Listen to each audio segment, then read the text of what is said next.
Yo, yo.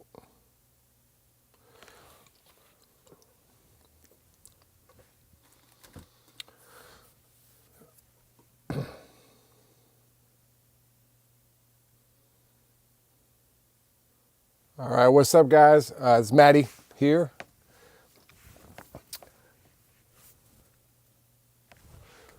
What's up, guys? Matty here, mixmastermysong.com. Today, I'm going to try doing a live stream here. It should be interesting because this is the first one I've ever done. I thought it'd be cool to go over my template for what I use for all my mixes. And if you guys got any questions about it, we could go over those too. So let's get into it. All right, I'm going to put this over here so I can see any questions you guys might have.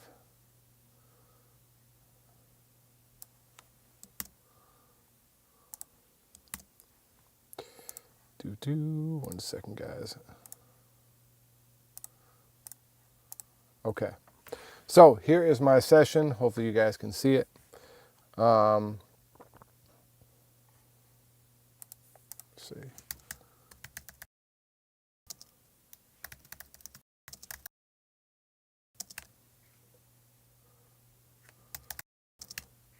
What's up, Royal Beats?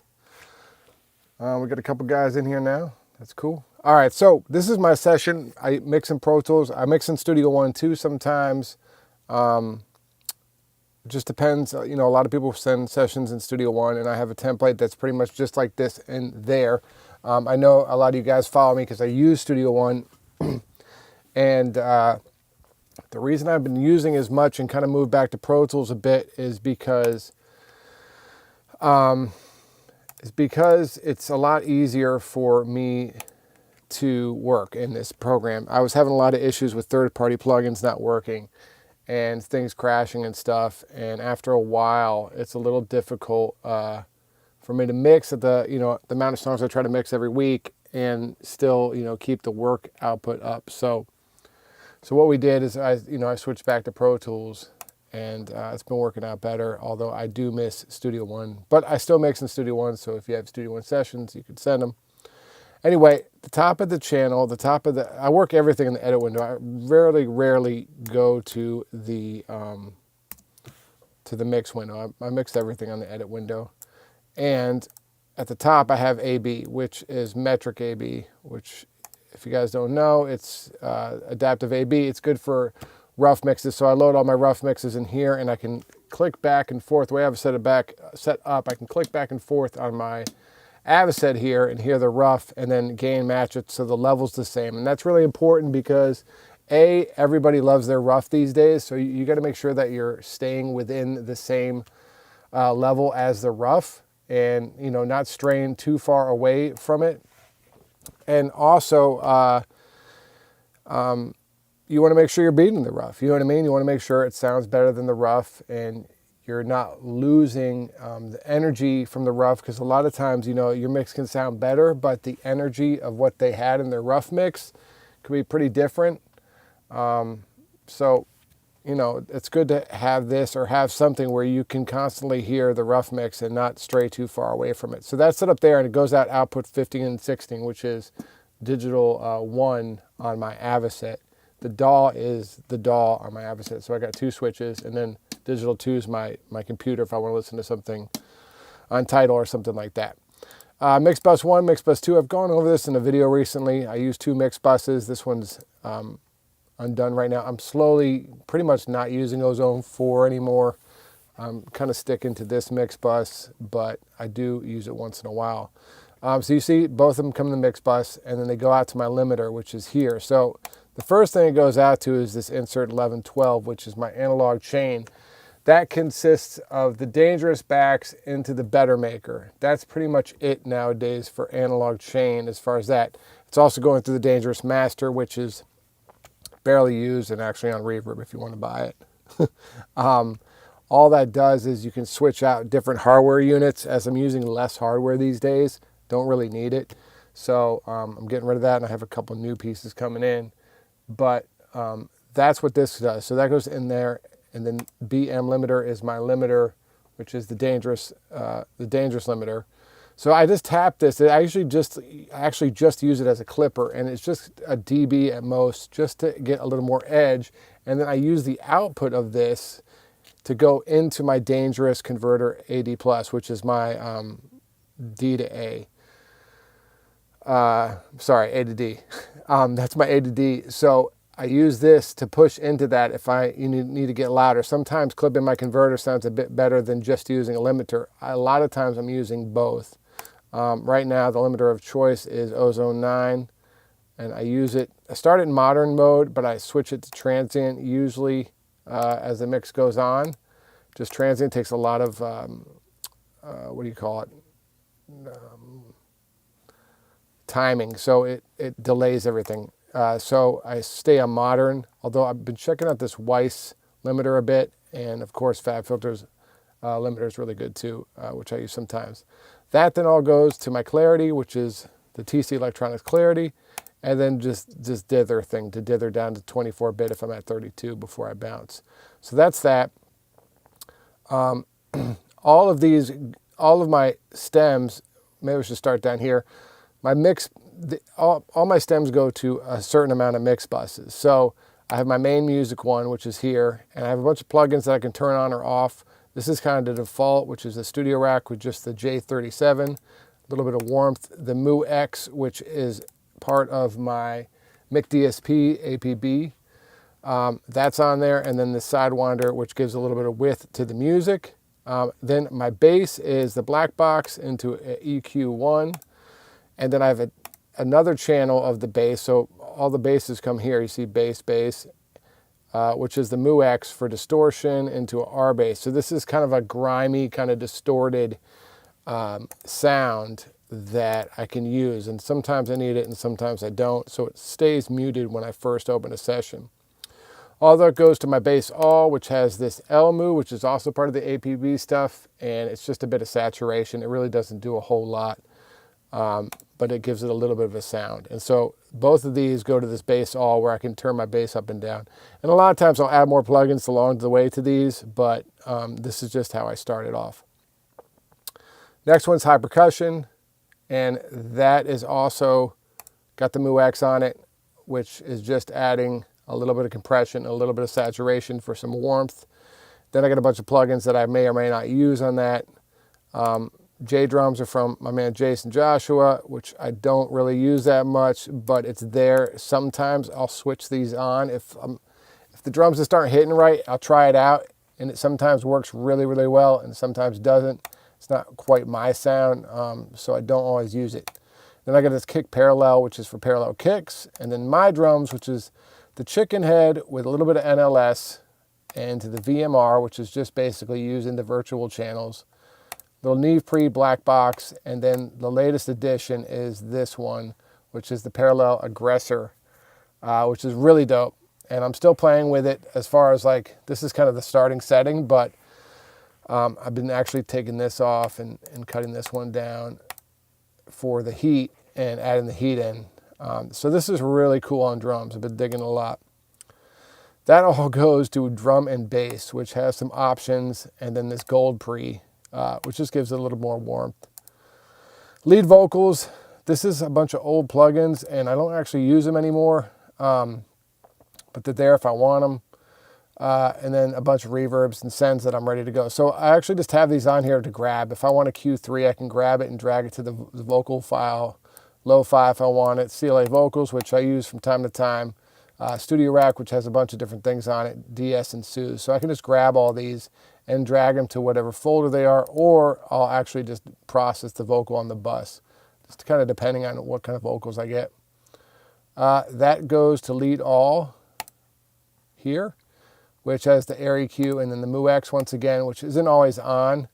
And I also actually, a lot of times, I'm going out to this 5 and 6 here, which is insert 5 and 6, which is this weird kind of unit I got recently called the Analog Stage. It's by Hendy Amps, which makes some really good high-end equalizers and compressors. That's actually one of his first units they're made. You can't buy them anymore. But basically all it is it's a couple tubes and a couple big-ass transformers, and it just gives it gives us kind of, and I hate to use this word, and I'm actually doing a video next week about it, analog warmth. And it kind of just warms things up, and it takes off a lot of the edge that a lot of home recorded vocals have. So it just gives me a little bit of saturation and warmth that can sometimes take off the edge, I guess is the best way to describe it, of a vocal that's been recorded not great. These are all my effects. They're set up with a bunch of different things. I got a wood room, which is the seventh heaven. I got an eighth note delay if I need it. 3000 is the Eventide 3000, which I use from time to time. A quarter note delay micro, which is just the micro shifter with some EQ and stuff. Hot Smudge, which is one of Jay's plugins, sounds. This is another verb thing I got into a delay, into just kind of based on one of Jay's things. It's a verb that I like. Vox Spread, another verb. A Neo Verb, which is the Isotope one I use a lot. And then Valhalla, which is just a Valhalla. You can never have enough Valhalla. And then this last one is Hall, which has a bunch of different halls I use. And it usually just defaults with the RMX. I like this RMX a lot. So those are all my effects. And that all goes to one of these, either drums, music, or all Vocals. And all effects come to all Vocals. And here, just for kind of shits and giggles, to be honest, I have this SSL on here. It's the 9000 version. It's cool. You can crank up this thud sometimes and get a little more warmth or a little more aggression if you want it. It actually works better on the 4000 version, but it's just there for that. Now, one last thing. My all drums and my all music go to this all instro. So I can use all my instrumentals, all my instrumental music really quick here. Or if I want to do like a weird filter or something just on the music, I can do it and it won't affect my vocals. And so all that goes to the mix bus, which was where we started. So that is basically it as far as my session goes. Let me see if anyone's on here. Got a couple questions. Okay, I was going to buy this from Royal Beats. Let's go to full camera here. I was going to buy the Dangerous 2-Bus Plus. Do you use any summing mixer? I don't use a summing mixer anymore. I had the SSL Sigma for a while. It was cool, and it gives a sound. For me, the sound isn't worth the hassle. So a lot of times, you know, I mix like 8 songs a week usually. A lot of times, nowadays, even more so, people want things turned around real quick. Like they want their mix, then they want their revisions the next day.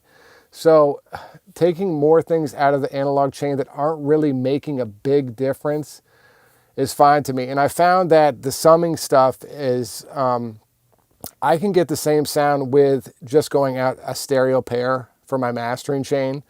Or now that I have the APB, I can get some of that sound with that. So I got rid of the summing. I don't think you need it. If you get it, it's cool, but I can guarantee you it's not going to be as cool as you think it is in your head. And I only can say that from experience of buying a couple different summers. It's a cool sound. It gives you a little bit of width, a little bit of depth, but it's not going to change the game. It's not going to be like some crazy distortion unit or something that just makes your mixes open up and be completely different. It's not going to be like that. It's just going to give you a little more. Like maybe 1%. And I don't know if that's worth it now. I feel like you can almost get the same thing using some of these Brainworks plugins and, you know, like the 9000 where they have all that TMT stuff, and switching and using that, and you'll be just as good, if not better, because you don't have to deal with all the conversions and thousands of dollars you have to spend in order to do summing correctly. So that's that. Next question. Matty, you're back on Pro Tools. Yeah, man, I'm back on Pro Tools, and I kind of said it in the beginning of the stream, but part of the reason is stability. And let me get some water. I had some issues towards the end of Studio One 4.5 into Studio One 5, where the stability just fell apart on me personally. I don't know about you, but I use a ton of third-party plugins, and what was happening is the system kept crashing, and I have to do a lot of recalls. Like I said, I mix about 8 songs a week. I have to do a lot of recalls, and there were some times where I'd open a session and it just would not open, just won't open. and I'd have to shut down all the plugins and go one by one and try to figure out which plugin was bugging it out that week, and it was random. And it got to the point where, I'd have to do, someone would email and say, hey, I just need an instrumental for the mix we did last week. No problem. Should be a 5-10 minute, process. It would be an hour and a half of me trying to figure out the plugin that was having problems. And after that happened 5 to 10 times, I just said, I can't work like this. It drives me crazy. You know what I mean? Like, you're trying to mix a song, you're trying to stay creative, you're trying to stay in the process, and you have to do a quick instrumental bounce, and it just ruins your day, and you're so upset trying to find the plugin that's messed up. It just derails your whole day. I don't have time for that kind of issues. I probably could work through it, and it's something that's on my list, is to work through what's going on with Studio One. But I went back to what I know and what was super stable, and that's Pro Tools. It may not be the shiniest plugin DAW in the world, and it definitely has its issues. Financial, the finance of owning it and running it being one of the big ones. But it's stable, man. It just always works. There's no crashes. You know what I mean? There's crashes, but every program crashes, but it's always working. You know what I mean? Instrumental, no problem. 5 minutes, done. So that's kind of why I'm back on Pro Tools. And, maybe I'll go back to Studio One. I still do mix in Studio One, at least a song or two every couple of weeks, because I have a lot of you guys use it, and some of you guys have me mix your songs. And so it's no problem to mixing it. My template works in both programs the same way. There's no sound difference. It's just workflow stuff, So that's basically that. What's your opinion of Bitwig Studio? I've never used it. I just don't have time to be trying out new DAWs all the time. Studio One was kind of a huge leap when I went to it, and it is an awesome DAW. I still think it's better than Pro Tools. And if you guys aren't using like a whole lot of all these third-party plugins that I tend to use, especially because I get a lot of people who send their mixes with them on, Studio One is awesome. If you're a producer, I would totally produce in Studio One. I wouldn't touch Pro Tools. Pro Tools is a great mixing program. That's it. It doesn't really do production great, but it does mixing really well. But you can also do just as good mixes in Studio One. So the whole DAW thing's stupid. It doesn't matter sound-wise which one you're using. It's like, what do you work well with? You know what I mean? So that's kind of that deal. Can you show APB favorite plugins? Yeah, sure. Let's see, what is it? Bitwig doesn't crash, runs plugins. Sandbox. Yeah, I got to check it out, man. I just don't know if it would have all the editing stuff that I need. As far as RX7, I could, if I don't have any audio files in here, but I have this Stream Deck. If I want to RX7 something, I just hit a button and it brings it up and does it. There's no audio selected, but it's there. So if I need to click something, boom, I hit the button. So I just have this thing, especially since I started working with this SoundFlow stuff. Pro Tools, it'd be tough to beat it at this point.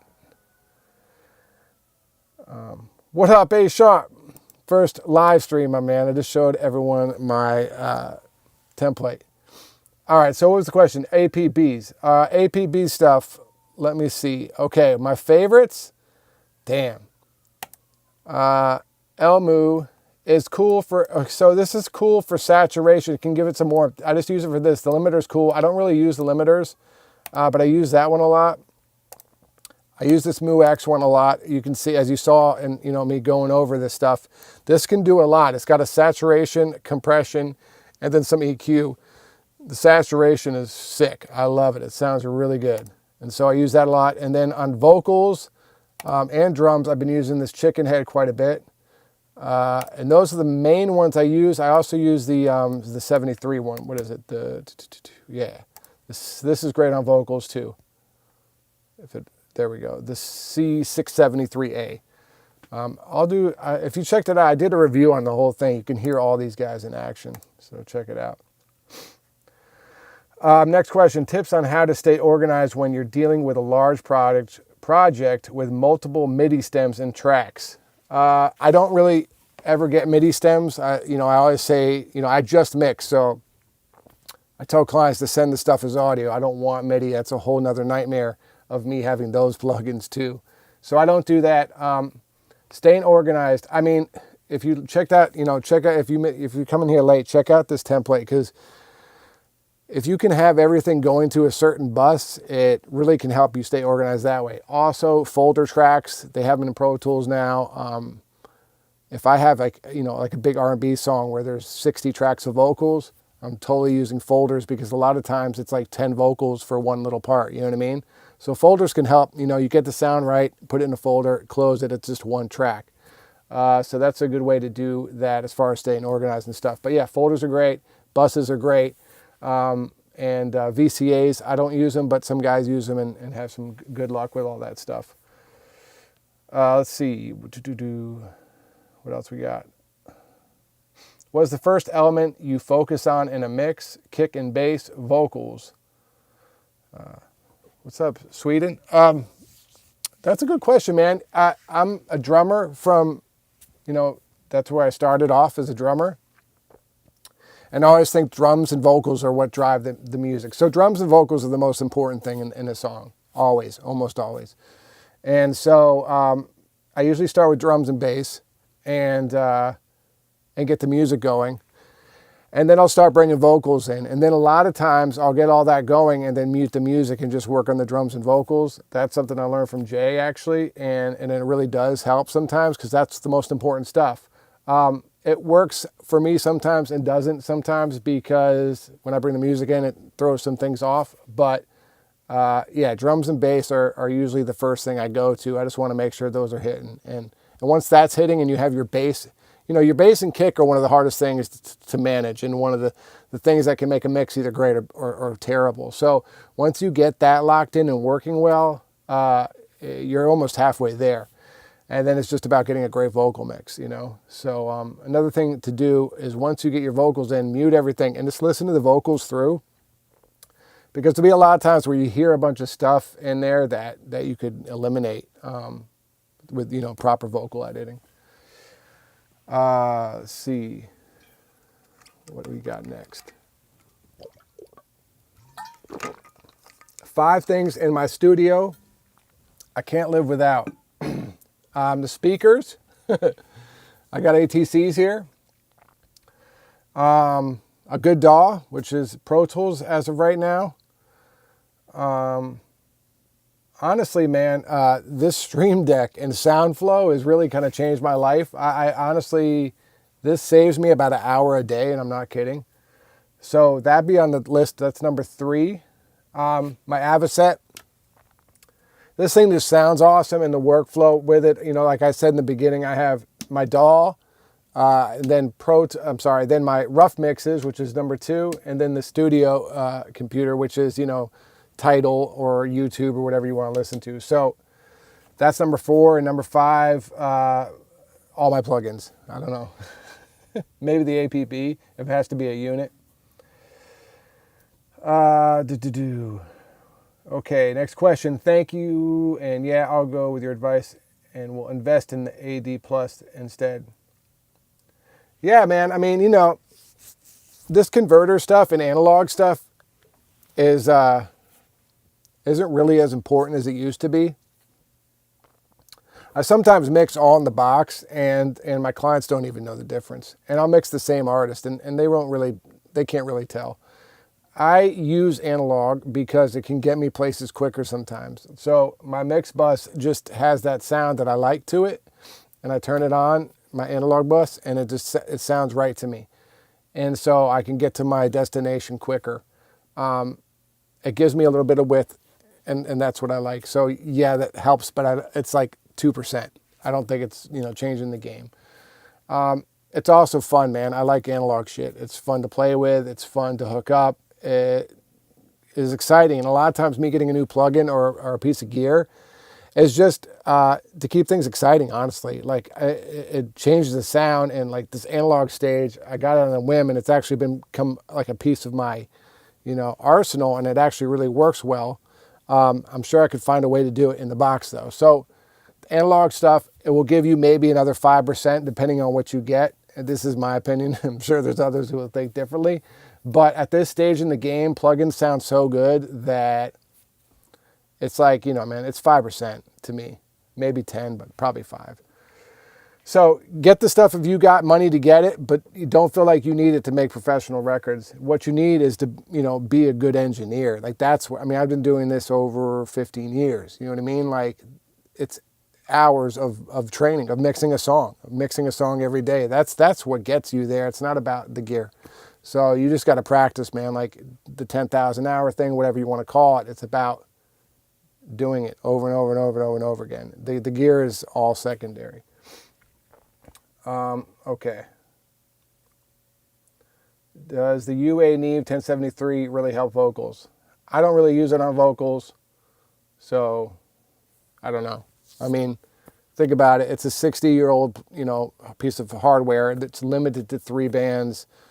I'd much rather use a fab filter if I need, mostly, first of all, when I EQ, mostly only EQ I do is cutting.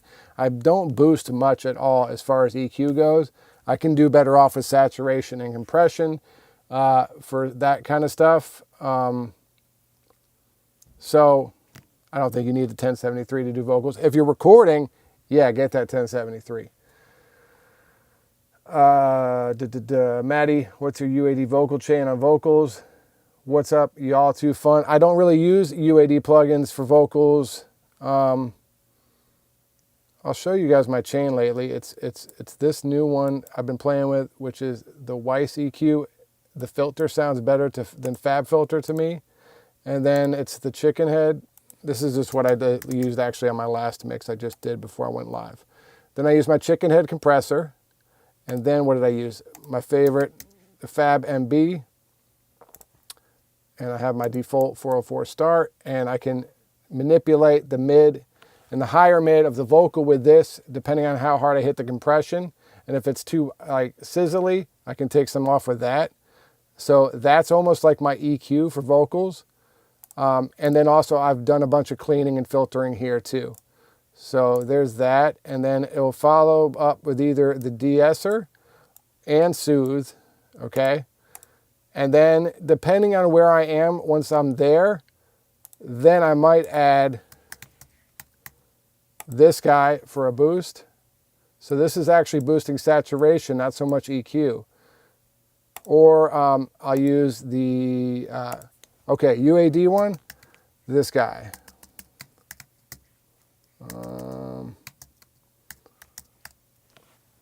Right here. I've been using this on vocals a bit. I love this 32, and I actually have an Avalon 747. It's on the floor right now. That has to go to the shop, and I'm going to be actually using that on vocals outboard just for this 32K here.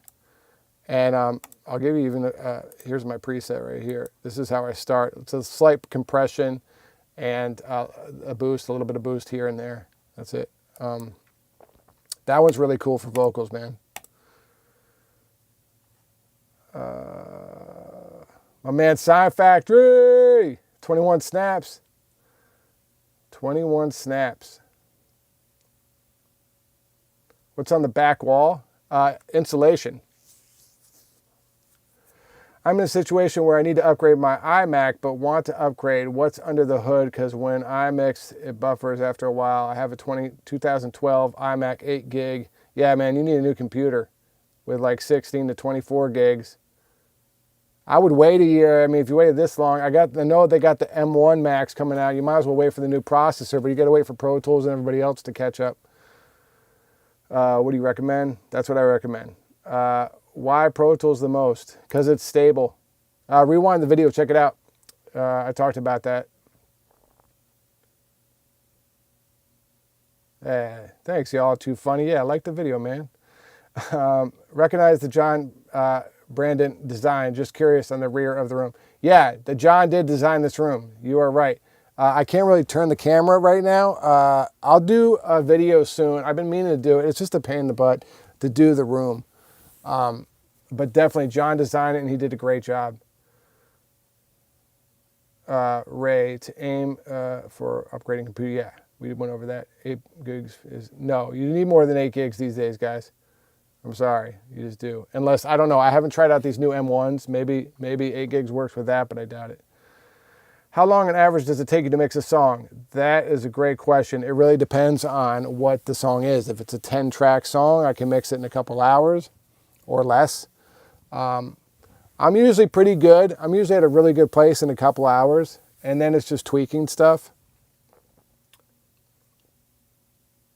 That's years of experience too. So don't think, a lot of that too is the way I have my sessions set up. I can push it in a certain ways. I know what it does.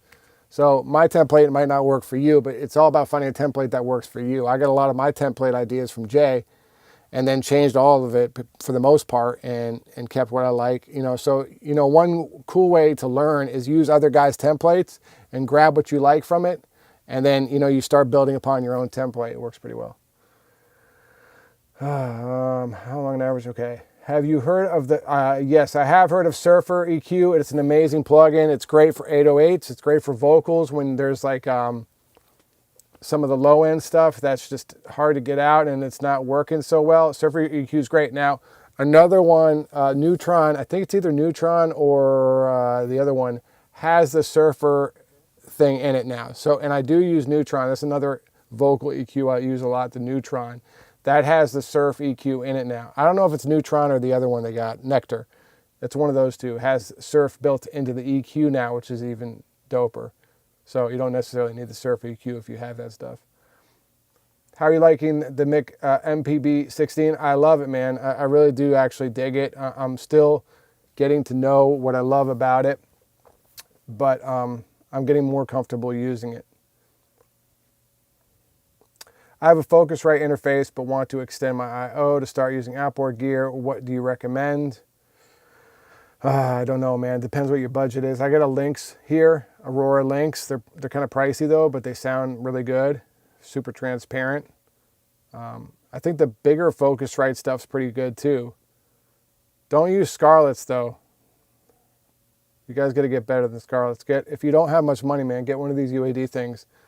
Don't get the Scarlett's. Gaming with a mix, what should I start with, EQ or compression? I don't know. How often do you mix records recorded on 2 tracks? My man A Sharp. I try not to do too many 2-track beat mixes. I probably do maybe one a week. I feel like, I'm starting to charge enough where it's like, you better send the stems. Recommended to start with. As far as mixing, I think rewind the video, it should be on there. Loved your Tico compressor review. How hard are you pushing the character knob usually? Oh yeah, Tico. See, man, there's so many freaking plugins. It's hard to keep up. I've been using that one a lot too. Let me pull that up. It depends, man. As far as the character knob, depends what it sounds like, That's the thing, man. There's presets are great starting points, but it's nothing compared to your ear. That's the starting point. So what I'll do is I'll put Tico on. I usually use this for vocals. Compress it till it sounds too compressed, bring it back, right? Then crank this. Bring it back into, does it sound good or sound bad? How's it sound here? How's it sound here? Crank it. Does it sound good? No. Or does it sound good? Yeah. Cool, I'm done. Right? We're using our ears here. So just remember that on all these plugins. What is your take on Acoustica plugins versus the rest of the world? Man, they sound good. I use Avalanche. Actually, I use Amber too. And I use Jade here. And as you can see from my boy Joel, one of the 21 snaps, gave me this little setting on my drum bus. So we got the gold pre here into this little EQ. I know that's funny, but that's the way Joel said it, and that's the way it's going to be. And then I use a couple Acousticas here and there. I use the Aaron, I think it is, on the mix bus sometimes. I love their stuff, man, but you can only use so much before things start going haywire, so you got to be careful. Matty, please use a screen recorder next time. Would be great to see your screen. Well, I got it, man. If you rewind the video and check this move out, I'm moving in. There. If you don't want to see my ugly mug, you can look at my screen. Let me make sure it's on the screen. Yeah, we're on the screen. All right, sorry. Where are we? All right. Man, this is fun. What is you taking? Acoustic, the screen record. We're back on the screen, fellas. Gaming, when you start mixing vocals, what should you start with? EQ or compression? What does it need? That's what you start with a vocal. What does it need? What does this vocal need? Is it dynamic? Is it too dynamic for the song? Do I want it to be more in front of my face? Then it needs more compression. Is there a bunch of muffly stuff and like low end that is making the vocal sound muddy? I need to EQ that out. You know what I mean? So that's what it needs first. I mean, usually it's like, I usually start here, filter it down a bit, just to get in any of the low end stuff you don't need. Then a lot of times, especially with a lot of recordings at home, you're working in this area, this 500 area, 200 area, where there's a lot of buildup and proximity effect. Then the other area that you find trouble with is 2 to 4K, where there's a lot of like harshness. So, you know, like, okay, what am I fixing? Is that an issue? Or is the low end an issue? So yeah, maybe I'm going to EQ first. Now my vocal's not feeling quite in my face. It's kind of drifting back and forth. Let's compress it. You know what I mean? So that's what you start with first, whatever the vocal's telling you it needs, you know? How you slow a 2-track beat down in Pro Tools. What's that? I don't do this much because I'm not usually on the production side. There's something called, one of these guys I'm sure can probably answer better than me. Varispeed or something like that. Focus 202, good enough for recording. I don't know, man. A lot of my friends say that Focusrite sucks, the Scarlett. I don't know if that's the same thing. Unfortunately, I have, and I'm not sounding like an a-hole here, I have high-end converters. I haven't really looked at the newer kind of entry stuff. So, I don't know, to be honest. Better Maker EQ or Pultec EQ, both sound great. Pultecs sometimes have a little more character. Better Makers are a little cleaner. I never trust my ears because my room isn't treated and I have KRK rockets, which are not flat at all. I need to fix that. Yeah. Before any gear, converters, anything else, man, you guys have to have a great listening environment. Even if it's not great. KRKs aren't all that bad. I suggest strongly that you get whatever this damn program is, SonarWorks. That is worth more than any plugin you could buy. It will help EQ your room up a little bit. It's not going to change the world, but it will make it sound a little more lined up in your room. I have a little higher end version of SonarWorks, even in my super well treated room, which is called Trinov. And here's my graph. I mean, I'm still like 3, which is not a lot. This is actually a great sounding room. But I still have issues, you know, 3 to 5 dB, either way. You know what I mean? So this fixes the last kind of 25% I couldn't get because this room's too, like, this room's great, but it's still not big enough, whereas it should be, so the bass waves can go back. You need a really big room in order to really make the room be the room. So these EQ programs that you can buy to tune your room can help get you another 10 to 15%. So check those out. My man A Sharp. Time compression expansion for changing beat per minute on 2-track or multi-track beats. There you go. That's the one. Top 10 plugins right now. Man, I don't know. They're all, I don't know. That's too long of a list right now. Hey, Matt, do you have monitors tuned via SonarWorks or something else? Probably just caught this late. I know you have some crazy monitors, but do you still tune them? Yeah, like I just said, I use the Trinov to tune them up a bit. Had a Scarlett for years, didn't like the conversion quality. Once I started getting analog, got a Lynx Aurora last year, and what a difference. Yeah, man, I mean, shit. Excuse me, that's game changing. Yeah, I got the Thunderbolt version, but you know, it's all the same thing. So cool, man. That looks like all the questions. Do you use Melodyne or Revoice? I use Melodyne and I use Autotune. Those are the ones I use. I tried Revoice. I couldn't. I don't know. I didn't like the way it connected, man. It's like you had to like switch out of a program to go into it and then load it, and I honestly didn't spend enough time to to probably get it right, but I got Melodyne and it works, and I hate tuning vocals anyway, so why learn another program to do something I don't like doing? First pieces were the Silver Bullet. Ooh, the Rupert Neve Portico MVP. Those are awesome, both of those. I never tried the Silver Bullet. I had the Neve, but you know what? I don't really use compression with mastering, so I sold it.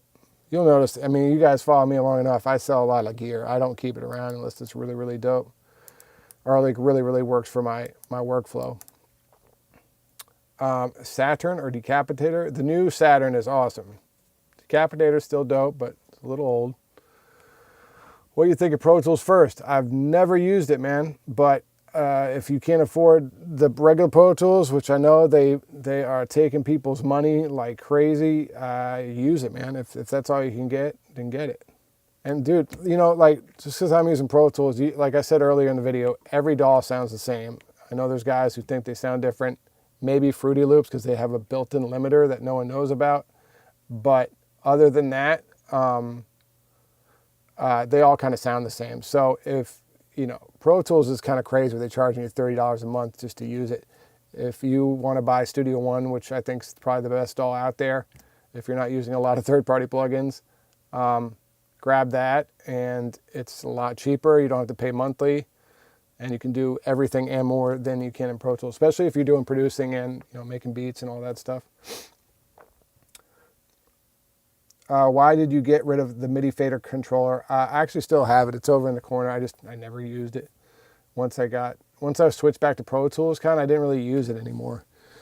I actually got the soft tube up today, which I haven't used in a while. It's fun to play with sometimes. How to change from 440 to 432 in Pro Tools? Shit, I don't know, man. I have to Google that one. I've never had to do that in 20 years. I never had to do that. Thoughts on SSL clones such as the Stam SA4000 and Audioscape? I had the Audioscape for a while, and like I said, I stopped using bus compression for the most part, or I mostly just do it in the box now, because speaking of great plugins, this Unisum sounds just as good as any analog compressor in my opinion. So it's great. And I had the Audioscape, and that sounded great too, and so does the UAD one. Like I said earlier, man, I think it's, you know, we're talking 2 to 5% with analog nowadays. These plugins sound so damn good. So yeah, man, I think that's about it for today. It was cool, man. It was cool to do this live stream. Maybe we'll start doing them more. I was maybe thinking about doing them every other week or something. I don't know. I'm trying to find ways to connect with you guys more, because doing videos all the time is fun and all, but it doesn't seem like, a lot of it's just reviews because it's easy to do. Trying to do more videos where I'm actually showing you guys how to do things as opposed to just doing reviews, because it gets kind of boring and, you know, no one cares. So what do you do with the outboard? With outboard, I do what I said I do earlier. Nacho's here. Nacho is a 21 snap as well. Nacho is a genius for all you guys that don't know. He can make anything happen. That is the man who got me onto SoundFlow and has changed my life, and I am indebted to him for the rest of my life, and he is a freaking genius. Anyway, guys, that's all I got. Let's do this again soon. It was really cool to connect and just talk shop, but I'm out.